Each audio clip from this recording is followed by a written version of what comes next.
Momentálne sa nachádzame pri pamätníku už v novom regióne Ruskej federácie. Na Slovensku ho poznáme ako súčasť Donetskej republiky. Je to naozaj monument, ktorý musel byť znovu zrekonštruovaný, pretože v roku 2014 ho ukrajinská armáda, ktorej neoddeliteľnou súčasťou samozrejme boli aj neonacistické batalióny, zbombardovali, pretože majú potrebu bojovať nielen proti živým, ale majú potrebu bojovať aj proti mŕtvým, ktorí za sebou nesú ten historický odkaz, ktorý chcú za každú cenu sociálne zmeniť. Tu na tomto pomníku môžeme vidieť na ľavej strane a na pravej strane v podstate odkazy na veľkú vlasteneckú vojnu, na druhú svetovú vojnu a na vojnu, ktorá prebieha od roku 2014, na tú strašnú civilnú, ktorá je v Európe a aj na Slovensku buď úplne ignorovaná alebo popieraná. Po pravú stranu my nablюдаем. Na pravej strane vidíme monumenty, ktoré sa zachovali z čas Sovietskeho zväzu a naľavo sú tie nové. Boli vytvorené približne za 6 mesiacov až rok. Mám priateľku, ktorá je veliteľkou delostreleckej čaty. Ona je drobná, váži 50 kg, má 1,5 metra. Tiež sa postavila na obranu svojej vlasti. Už sa všetko o vojenskej činnosti stihla naučiť. Zoznamy vojakov neexistovali a preto nebolo možné tieto telá identifikovať. Opäť k otázke. Bola tu ruská armáda? Nie, to všetko sú naši vlastní ľudia, ktorí sa jednoducho spoločne zorganizovali. Čiže tu prišli ľudia, ktorí naozaj chceli brániť túto oblasť. Neboli to žiadni profesionálni vojaci, boli to ľudia, ktorí chceli obrániť pred ukrajinskými fašistami. V prvom rade moja motivácia je ukázať, ako sa prekrúcala pravda o civilnej vojne, ktorá prebiehala od roku 2014 na územiach Donecka a Luhanska. Chcem priniesť objektívne informácie, ako vnímajú ľudia, lebo celú tú situáciu a takisto pôjdeme aj do oblasti, ktoré aj boli oslobodené, tak zaujímajú ma hlavne teda tí obyvatelia, že čo na to hovoria, že či tá ako propaganda a tie médiá, či hovoria pravdu. Michail, ty si v roku 2014 bol účastný Majdanu ako policajt, dokonca ako člen špeciálnych jednotiek. Povedz nám, ako ten Majdan prebiehal. Či ste mohli používať zbrane, ktoré ste mali, ako si sa zranil počas toho Majdanu, kto ťa zranil a že či tí demonštranti naozaj boli neozbrojení, tak ako to v západných médiách bolo prezentované.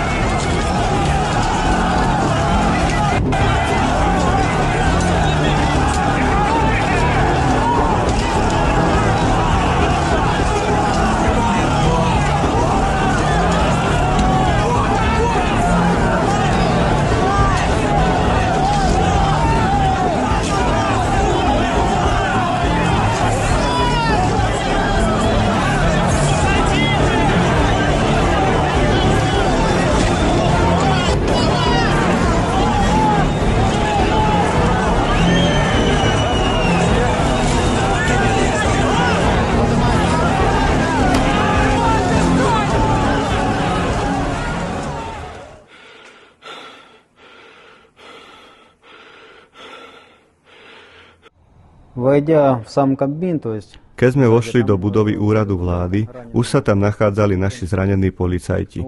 Niekomu tiekla krv, niekomu tiekli slzy kvôli slzotvornému spreju. Keď sme prišli, mali sme so sebou plynové masky. Dostali sme rozkaz nasadiť si ich. Vytvorili sme kordón a oni nám masky začali strhávať z tvári a okamžite sa začali pokúšať vziať nám zbrane. Ale mali sme rozkaz. Za žiadnych okolností nepoužívať násilie. V skutočnosti však išlo o provokatérov, ktorí boli pripravení úmyselne nám spôsobiť ublíženie na zdraví. Boli vycvičení a vedeli, kam a ako zasiahnuť. Nastal moment, keď môjho kolegu zasiahla guľka do zápestia. Druhý kolega bol zasiahnutý do ramena, ďalší kolega do nohy. Ja som mal tak povedať šťastie, že som dostal strelnú ranu do hlavy. V porovnaní s tým, čo tam reálne bolo použité, sú pištole Makarov maličkosťou. V skutočnosti existovali také informácie, že bol použitý americký kaliber. Žiaľ, žiadne vyšetrovanie sa neuskutočnilo. Túto skutočnosť možno dodnes dokázať len videami, ktoré boli mimochodom vymazané. Hovoril si, že tam bol použitý aj americký kaliber. Malá polícia, pušky, ktoré by používali amerikánsky kaliber, boli to snajpri polície, ktoré strieľali do tých demonstrantov. Napríklad v Kieve o tom dlho mlčali, pretože existujú potvrdené informácie o tom, odkiaľ sa strieľalo. A strieľali priamo z budov, či už ide o hudobnú akadémiu alebo hotel Ukrajina. Tieto budovy boli pod kontrolou demonštrantov. Padli výstrely, čo je najzaujímavejšie. Bolo to dokázané aj svedectvom mojich kolegov, ktorí hovorili, že z toho smeru strieľali na nás a na demonštrantov. A väčšinou samozrejme do našich hradov. V mojom prípade sa to stalo práve 18. februára. Ukázalo sa, že nech som stál akokoľvek, guľka prišla z hora. Teda strieľali na mňa z hora, z budovy. Vojna tu na Donbase už prebiehala. Čo ťa viedlo k tomu, respektíve kedy si sa do nej zapojil? Doma je vojna. O čom tu môžem rozmýšľať? Keď sa bránia susedia, kamaráti, spolužiaci. Niektorých tam zranili a niektorých aj zabili. Boli sme tam pri Avdievke. Áno, vtedy bola Avdievka, povedzme okupovaná. Mínske dohody boli v platnosti a podľa nich bolo všeobecne zakázané strieľať. Ale zároveň na nás lietali delostrelecké granáty. OBSE je iný príbeh. To znamená, že najmä z počiatku bolo takých momentov veľa. Len prešli po frontovej línii a o niekoľko sekúnd bola naša pozícia odhalená. A nedialo sa tak iba v Avdievke, ale aj v ostatných oblastiach ako Staromichajlovka a Bakumovo. Len čo odišli GP OBSE, o niekoľko sekúnd neskôr začalo ostreľovanie. Утверди, Боже, святую православную веру.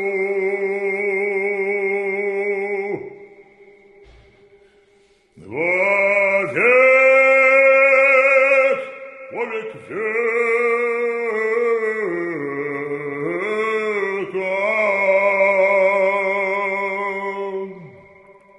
наша вера, вера славна, наша вера православна. Vedeli ste, že na Ukrajine je to dodnes vo všeobecnosti veľmi ťažké? Kňazov tam zatvárajú do väzenia, urážajú, bijú, dokonca aj zabíjajú.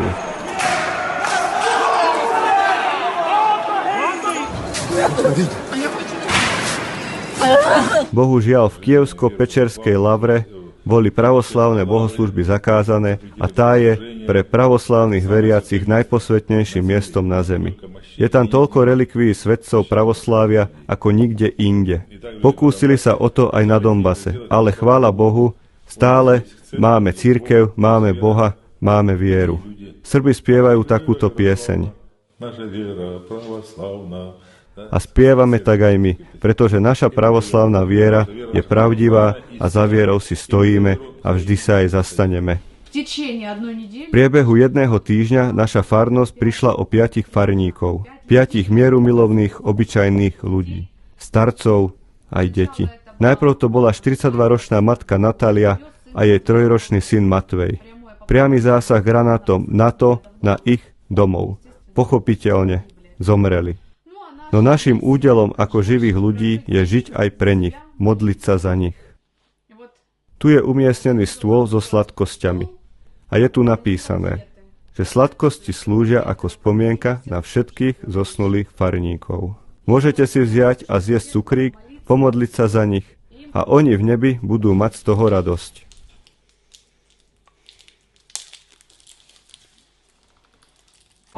Ale hlavnou mojou myšlienkou je ukázať Slovákom tú pravdu, že regulérna armáda na povel aj keď pučistickej vlády a prezidenta chcela presviečať samopalmi, granátmi a tým, že ich chceli vyhľadovať, že im nechceli dať jesť v podstate, keď im odmietli dávať dôchodky tých etnických Rusov o tom, že sú len Ukrajinci a nijak inak to už nebude. Možno by ste sa čudovali, že prečo sme toľkokrát počuli, že sa pamätníky na veľkú vlasteneckú alebo na tú veľkú pobiedu sovietskej armády, Červenej armády búrajú. Teraz stojíme na mieste, ktoré je pamätníkom nazvaným Šachta 4/4. Tu je vstup do jednej z šacht a na druhej strane druhý. Do týchto šacht nemeckí nacisti nahádzali 75 000 tiel. 75 000 ľudských životov, na ktoré sa nesmie nikdy zabudnúť.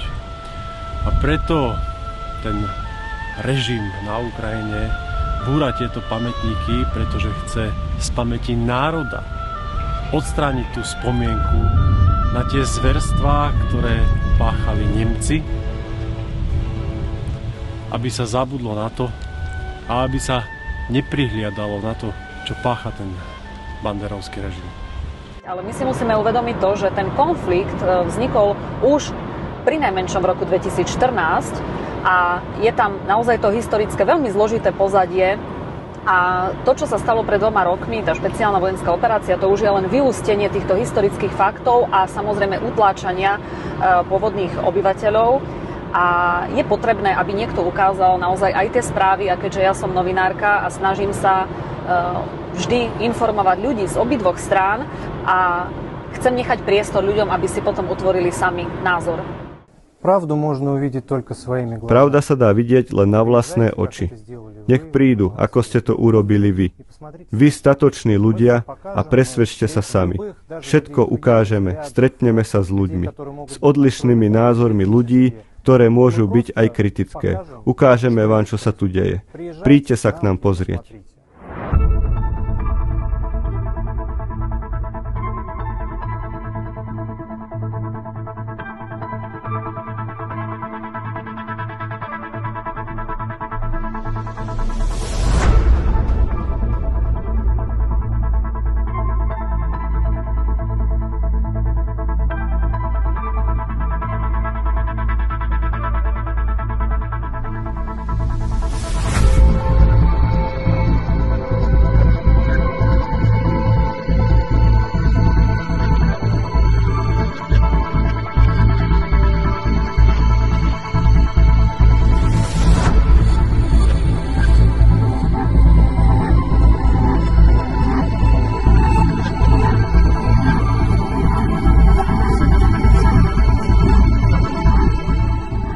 Momentálne sa nachádzame v časti Avdiivky, približne menej ako 10 km od frontu. Raz za čas je dokonca počuť aj niečo, čo by ste mohli označiť ako hrom, ale je to výbuch.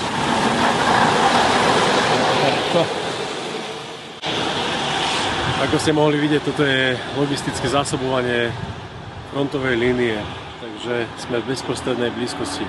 Čo je pre mňa zázrakom, je to, že tento kostol ešte stále nejakým zázrakom stojí a bol až dostrielaný ukrajinskou armádou.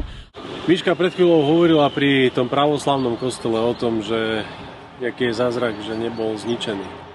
Za mňou môžete vidieť aj zbombardované sídlisko a bytovky.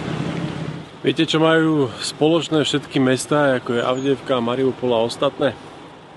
Tie, ktoré som teraz vymenoval, boli roky opevňované, aby sa tu ten fašistický režim v podobe armády, ktoré neoddeliteľnou súčasťou boli aj tie neonacistické batalióny, zabarikadovali, vytvorili si infraštruktúru, bunkre v podzemí, z ktorých bojová technika vychádzala, ostreľovala Donetsk civilistov a potom sa schovávali pred útokom ruskej armády.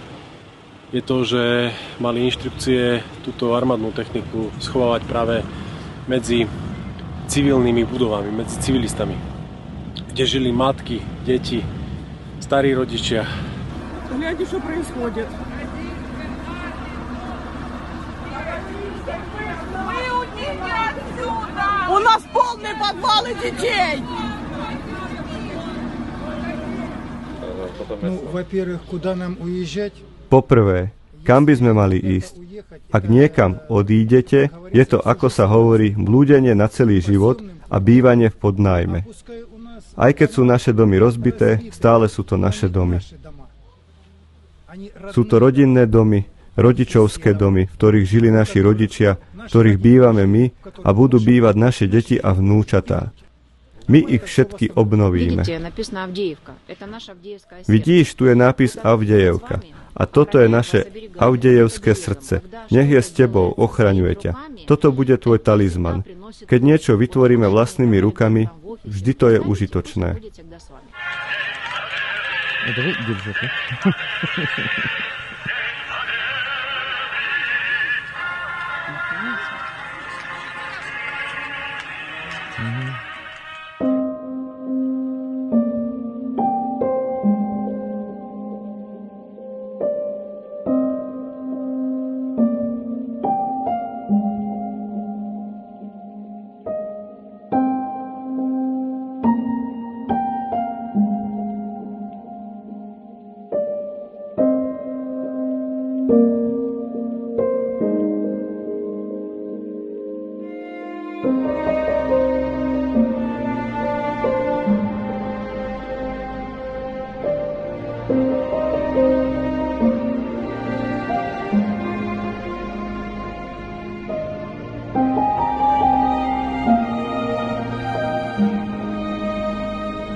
Môžete mi odpovedať na otázku? Ak sa rozhodne o dodávaní západných zbraní dlhého doletu na Ukrajinu, aká bude pozícia Slovenska a aj vás osobne, pretože tieto zbrane budú použité priamo proti nám? Tak ja dúfam, že slovenská vláda bude jednoznačne proti. Čo sa týka mojej pozície, moja pozícia je jednoznačná. Ani jeden náboj, ani komerčne, ani zo štátnych zásob, ktoré sú už aj tak v podstate na nule. Nachádzame sa v múzeu Spoločného kontrolného a koordinačného centra, kde sú vystavené úlomky munície, ktorá priamo zasiahla civilné ciele v našej republike. Táto zaujímavá kniha bola skonfiškovaná na základni praporu Azov. Ilegálna ozbrojená jednotka Azov, ktorú sponzorovala celá Európska únia a napumpovala ju neonacistickou ideológiou. Autorom tejto knihy je Ernst Junger, známy nacista, ktorý mal blízko k Hitlerovi. A túto knihu venoval priamo samotnému Hitlerovi. Toto je americká raketa Atacams. Pri približovaní sa k cieľu sa samotná strela roztočí a hlavica sa otvorí, aby sa zväčšila oblasť poškodenia kazetovou submuníciou. Všetky diely sú označené, vrátane každej kazety, a všade je uvedené Made in USA. Američania veľmi radi takto označujú všetky súčiastky, ktoré sú v raketách, aby sa vedelo, kto je tým pánom zla. Toto vďaka ministrovi Náďovi. Len aby sa vedelo, toto je motor z rakety Grad, ktorá pochádza zo Slovenska. Takisto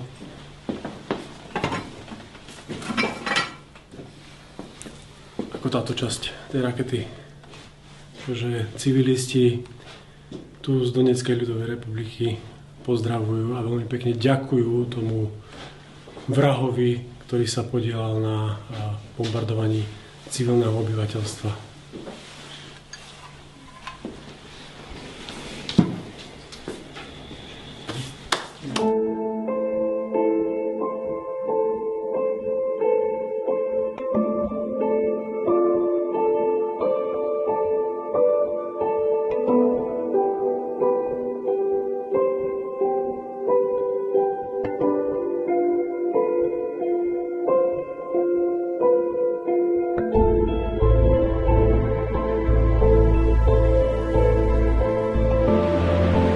Dobre, keby si mnohí uvedomili napríklad túto situáciu, ktorú vidíte za mnou. Je tu obyčajná ulica mesta a stal sa tu doslova teroristický útok, kedy v noci naletela raketa na obytnú bytovku.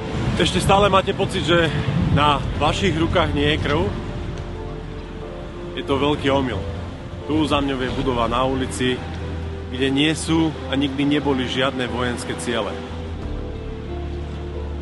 Ten teroristický útok, ako Miška už povedala, bol spáchaný slovenskou raketou Grad, ktorú dodala slovenská vláda, respektíve ten vrah a zločinec minister Naď. A tým pádom zatiahol nás, Slovákov, slovenských občanov, do toho, čo sa tu deje. Ten ukrajinský režim, ktorý je previazaný, jasne previazaný s banderovcami a teda s tou neonacistickou ideológiou, bez myhnutia oka dokáže bombardovať večer spiacich ľudí. Neboli tu žiadni vojaci, boli to ľudia, ktorí chceli iba žiť, nič viac. Po vedľajšej izbe spia vaše deti a zrazu priletí Grad zo Slovenska, zabije 4 ľudí na mieste a 7 ťažko zraní. Toto sú tie praktiky, o ktorých sa na západe mlčí a nesmie sa o nich mlčať. Musíme o nich rozprávať, aby každý jeden Slovák, slovenský občan, či občan členského štátu Európskej únie sa dozvedel, čo sa tu deje. Je to hrozné, keď si uvedomíme, že sa to udialo priamo v meste a priamo boli zabití nevinní ľudia. A to isté sa môže stať aj u nás a musíme urobiť všetko preto, aby sme toto nemuseli zažiť. Nesmieme zabudnúť ešte na jeden dôležitý fakt. Ukrajinský režim, respektíve ten uzurpátor Zelenský, žiada ten kolektívny západ, aby mu dodali rakety a zbrane dlhého doletu. A toto je svedectvo o tom, že pokiaľ tak západ spraví, tak Zelenský a tá jeho administratíva hrdlorezov a vrahov detí nebude váhať použiť tie rakety a zbrane dlhého doletu aj na civilné obyvateľstvo Ruskej federácie vnútrozemí. Nebudú to len vojenské ciele. Pravdepodobne to budú práve tie civilné, aby sa nejakým spôsobom zvráteným spôsobom snažil možno demoralizovať ruskú armádu a ruských obyvateľov. Tu nedaleko na tejto ulici bol zbombardovaný aj autobus plný civilistov a to bol zbombardovaný raketou Vampír z Českej republiky. Znova, žiadny vojenský cieľ, čistý teroristický útok.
Za mňou môžete vidieť rieku Kalmus. Na jeho ľavom brehu je neslávne známy Azovstav.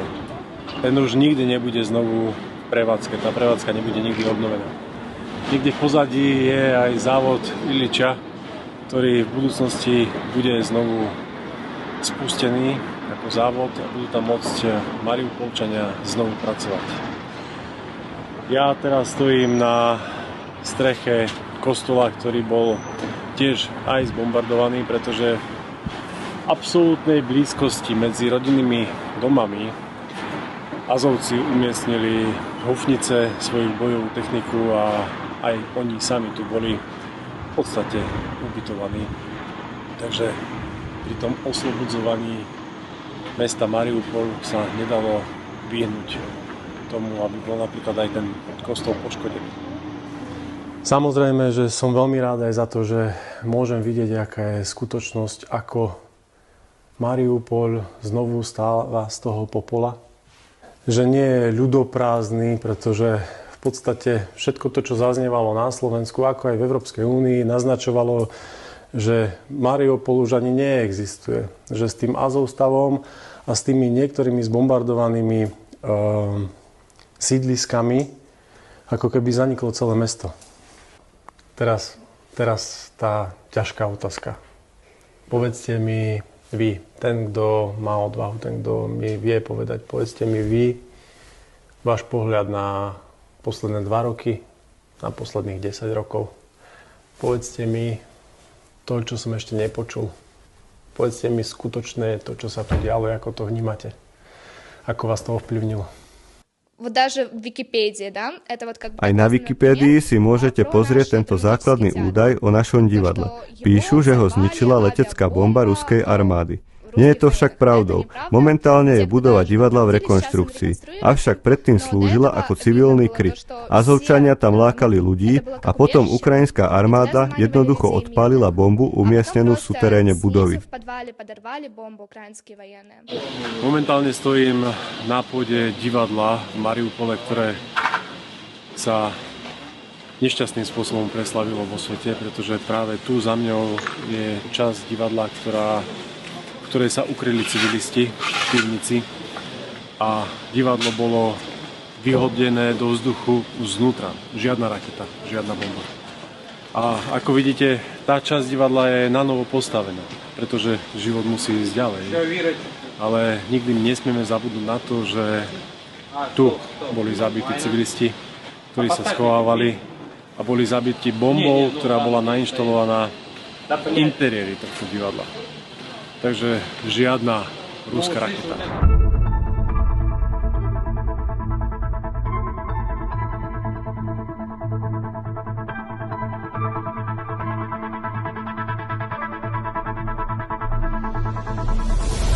Ako vnímate to, že teraz Mariupol doslova vstáva z popola? Na teraz je to už dobré, vďaka Bohu, že sa mesto obnovuje. Ale ak mám byť úprimná, keď som 16. marca 2022 odchádzala, úprimne povedané, vtedy som si myslela, že mesto bude úplne zničené a už tu nebude nikdy žiadny život. A potom sa všetko začalo pomaly obnovovať. Vrátila som sa v auguste toho istého roku, teda 2022. No najprv boli problémy s elektrinou a plynom, ale po niekoľkých mesiacoch prišlo k zlepšeniu. Dokonca sa v zime aj kúrilo. Všetko už potom bolo v normále. Dokonca začalo fungovať aj pouličné osvetlenie, postupne sa všetko obnovovalo. Aspoň v tejto oblasti je málo miest, kde je jasné, že tu prebiehali nejaké vojenské operácie. Aký tu bol život do roku 2014? No tu v našom meste sme vždy hovorili po rusky. A keď nás začali konvertovať na ukrajinský jazyk, bolo to pre mňa nepochopiteľné. Potom školy prestali učiť deti ruštinu, to znamená, že hodiny ruského jazyka vôbec neboli. Hoci tu všetci hovoríme po rusky. Toto nás akosi vystrašilo. Vo všeobecnosti sme s tým však nemohli nič urobiť. U nás na Slovensku totiž médiá informujú o tom, že Mariupol zničili sami Rusi. Je to pravda? Nedokázala som pochopiť, ako nás mohla ukrajinská armáda brániť, keď sa stiahla do hĺbky mesta a keď po nich strieľali, tak sa schovávali za domy, ktoré kvôli tomu boli zničené. No a tu za zostavu, práve cez tento východ, respektíve vchod, vyšlo 1500 členov toho neonacistického batalionu, tých Azovcov, ktorí boli od krku po trup či panvu potetovaní nacistickou symbolikou, ktorí boli presvedčení o tom, že sú bojovníci ako vikingovia a že najväčšou cťou je pre nich zomrieť v boji so zbraňou v ruke. Ale ako sa ukázalo, život im bol prednejší a radšej sa tých 1500 vojakov vzdálo niekoľko stovkám skutočných hrdinov ruskej armády, ktorí sa pričinili o to oslobodenie Mariupolu tou porážkou Азовців в Азовсталі. Ми готові евакуюватися за підтримки третьої сторони з міста Маріуполь. Я провел обращение ко всем мировым лидерам, чтобы нас услышали и применили к нам процедуру экстракции. Tento pomník, ktorý stojí za mňou, je znovu postavený, pretože tí neonacisti, tí Azovci ho zbúrali. Je to pamiatka na pracovníkov Azovstavu, ktorý tu stál už pred druhou svetovou vojnou. Je to pamiatka na tých pracovníkov z Azovstavu, ktorí išli bojovať v druhej svetovej vojne. A Azovci, o ktorých tu niekoľkokrát som už hovoril, boli tí, ktorí chceli prekrúcať tieto dejiny. Ten pomník zbúrali, aby si na to zabudli. Na tom pomníku je napísané: hrdinské dejiny nikdy nezomrú a navždy zostanú v pamäti národa. Momentálne sa nachádzame na Nevskom distrikte v Mariupole. Je to sídlisko, ktoré vyrastlo na lúke. Za mnou vidíte školu. Naľavo od školy je veľké športovisko, kde deti teraz hrajú futbal pri umelom osvetlení. Naľavo od školy je veľké detské ihrisko. Toto sú tie občianske vybavenosti. Tak sa nemýlim. Na tom ihrisku sa hrali deti a kričali tam po mamičke. Pravdepodobne, že ešte nechce ísť domov. A na ďalších záberoch vidíte, aké to sídlisko je obrovské. Vyrastlo, ako som hovoril, na lúke v podstate z ničoho. A teraz sa spýtajte sami seba. V ktorom slovenskom meste ste videli podobnú výstavbu pre občanov Slovenskej republiky? To nie sú 4 paneláky. To je celé sídlisko plné bytových domov, 4 až 9 poschodových, ktoré vyrastli menej ako za 2 roky.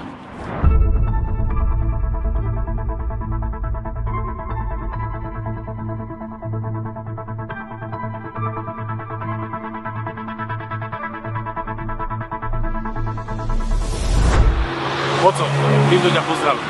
Stojím teraz pri pomníku, ktorý je na počesť toho, že Donetsk je pánske mesto. Každý Slovák, a v podstate aj Čechoslovák určite počul heslo, že ja som baník, kto je viac. A práve tí ukrajinskí banderovci znevažovali donetských baníkov, že to sú len baníci, proti ktorým ideme bojovať, veď ich rýchlo porazíme. A nakoniec proti ním bojovali 8 rokov, kým nezačala špeciálna vojenská operácia, a 8 rokov tých obyčajných baníkov tie banderovské, neonacistické, poloarmádne a armádne zbory nedokázali poraziť. Preto tu hrdo stojí baník, ktorý drží v svojej ruke uhlie.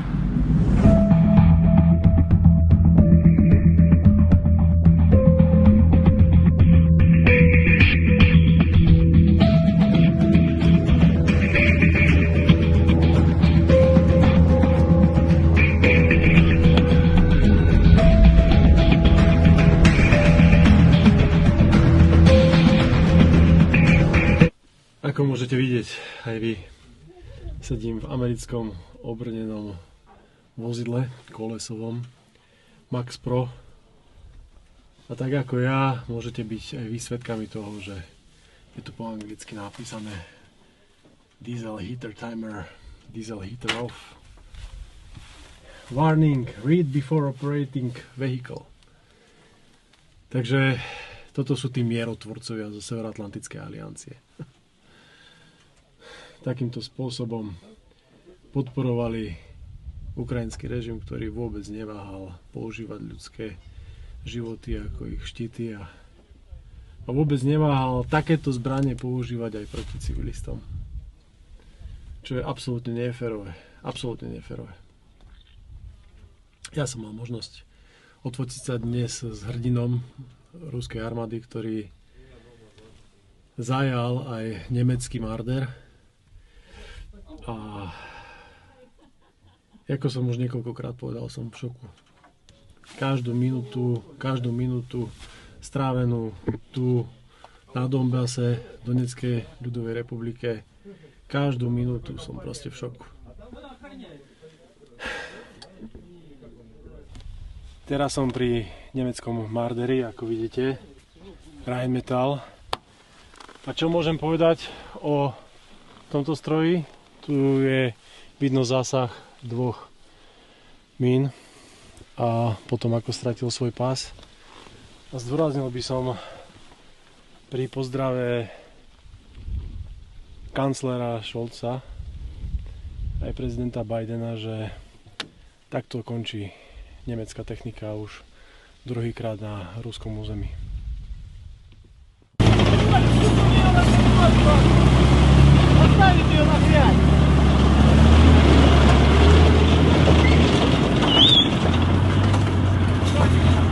Prečo ste sa rozhodli vstúpiť do armády? Od začiatku špeciálnej operácie som sledoval, čo sa deje. Keďže na ruskom území sa začali teroristické útoky, nemohol som už dlhšie ostať stáť bokom. Tak som zavolal mame a povedal som jej, že nastal čas ísť do boja.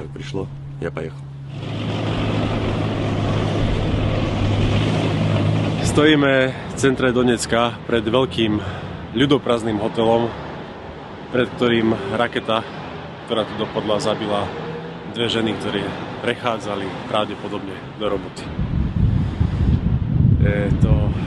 Každý deň je to naozaj ťažké tu byť a pozerať na tie zločiny, ktoré tu boli na tých civilistoch spáchané.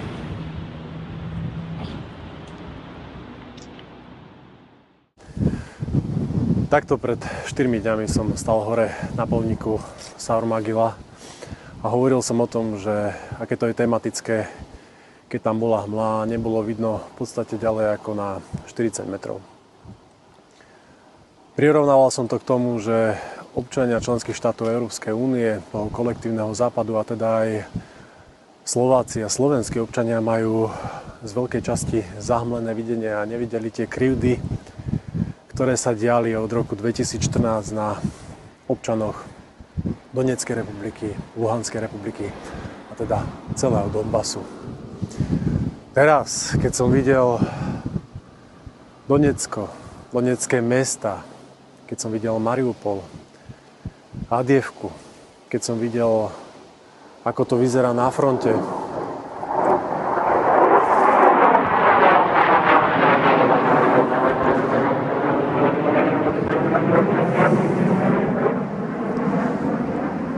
práve nad nami preletela stíhačka. Keď som mohol rozprávať či už s veteránmi z Majdanu, s veteránmi z frontu, s ľuďmi, ktorí zažili, čo je to vojna.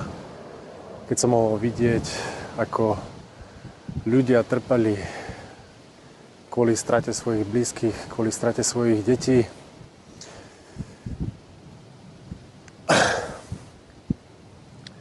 Viac nemôžem hovoriť o tom, že všetci občania Slovenska, všetci predstavitelia členských štátov Európskej únie majú zahmlené videnie. Pretože som svedkom toho, že zahmlené videnie majú len tí, ktorí nemajú kritické myslenie a ktorí sa nechali presvedčiť politikmi a médiami Západu o tom, že tu od 2014. do roku 2022 neprebiehala žiadna civilná vojna, že tu neprebiehali teroristické činy páchané ukrajinským nacistickým banderovským režimom na civilnom obyvateľstve Donbasu. Predstavitelia Európskej únie, Európskej komisie, ako aj predstavitelia Severoatlantickej aliancie veľmi dobre videli a veľmi dobre vedeli, čo sa tu celý čas deje. A nič nespravili. Otázka je, prečo tak konali? Prečo nič nerobili a ešte aj podporovali ten nacistický, fašistický, banderovský režim na Ukrajine? Jediné, čo ja môžem vydedukovať, je, že mali záujmy, o ktorých sa my nikdy nedozvieme. A pravdepodobný záujem všetkých vojen je vždy biznis a všetky indície k tomu vedú, ale ja teraz nechcem politizovať, pretože toto nie je o politike. Toto je o deťoch, matkách, rodičoch, starých rodičoch, ktorí trpeli pod útlakom, pod bombardovaní, pri zabíjaní svojich blízkych kvôli tomu, že sa nechceli vzdať svojej viery, nechceli sa vzdať svojich hodnôt, svojich princípov. A tak, ako na to boli staročia zvyknutí, pretože to sú etnickí Rusi, chceli rozprávať ruštinou a nechceli si toto nechať zobrať. Tá sila ducha je veľmi dôležitá a tá voľba ľudu Donbasu je veľmi dôležitá, že im boli prednejšie ich hodnoty, ich tradície, ich princípy pred vlastným životom a nezlákli sa toho útlaku. Pretože si zapamätajte jednu zásadnú vec. Zlo môže zvíťaziť len vtedy, keď dobrí ľudia nič nerobia. A práve dobrí ľudia Donbasu, Donecka, Luhanska sa postavili sami za seba, bojovali sami za seba, aby nestratili to, čo im je najbližšie. Svojich blízkych, svoju identitu, svoje tradície a hlavne, aby chránili svoju rodnú zem.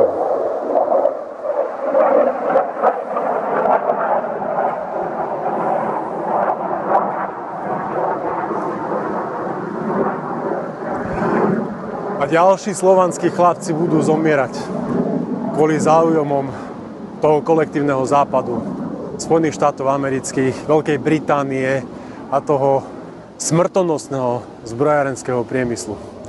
Pretože tento deep state spôsobil vznik tohto konfliktu, ktorý netrvá 2 roky. Ale trvá od roku 2014.